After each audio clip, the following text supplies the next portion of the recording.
श्रीकृष्णाची मराठी कथा. श्रीकृष्ण हा हिंदू धर्मातील एक महत्त्वाचा देवता असून त्याच्या जीवनातील अनेक कथा प्राचीन ग्रंथांमध्ये सांगितल्या गेल्या आहेत.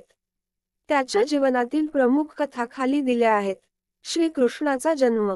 कंस राजा, ज्याला त्याच्या बहिणीच्या मुलाने मारेल अशी भविष्यवाणी झाली होती, त्यामुळे त्याने आपली बहीण देवकी आणि तिचा पती वसुदेव यांना तुरुंगात टाकले.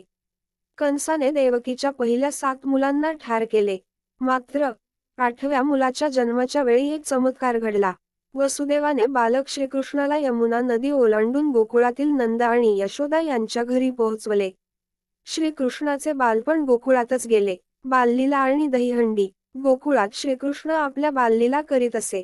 त्याला लोणी खूप आवडत असे. तो आपल्या मित्रांसोबत लोणी चोरण्यासाठी यशोदेच्या घरातील माठ फोडत असे. त्याच्या या क्रीडेमुळे त्याला माखन चोर म्हणून ओळखले जाऊ लागले. दहीहंडी हा सण याच कथेवर आधारित आहे. कालिया मर्दन. गोकुळाजवळ यमुना नदीत एक विषारी नाग कालिया राहत होता. त्याच्या विषामुळे नदीचे पाणी दूषित झाले होते. श्रीकृष्णाने कालियाच्या फणावर चढून नृत्य केले आणि त्याला पराभूत करून नदी सोडून जाण्यास भाग पाडले.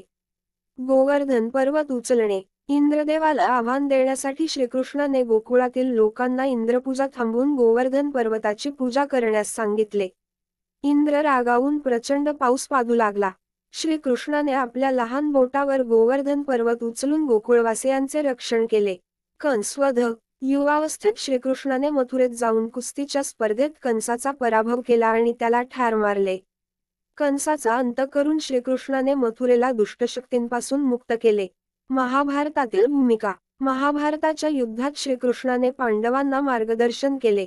अर्जुनाला युद्धात गीतेचे उपदेश दिले. भगवद्गीता हे श्रीकृष्णाचे जीवनतत्त्वज्ञान मानले जाते. श्रीकृष्णाच्या या कथा केवळ भक्तिपूर्ण नाहीत तर जीवनातील विविध तत्त्वे शिकवणाऱ्या आहेत. त्याच्या लीलांमधून प्रेम, करुणा, शौर्य आणि धर्माचे पालन यांचे महत्त्व अधोरेखित होते.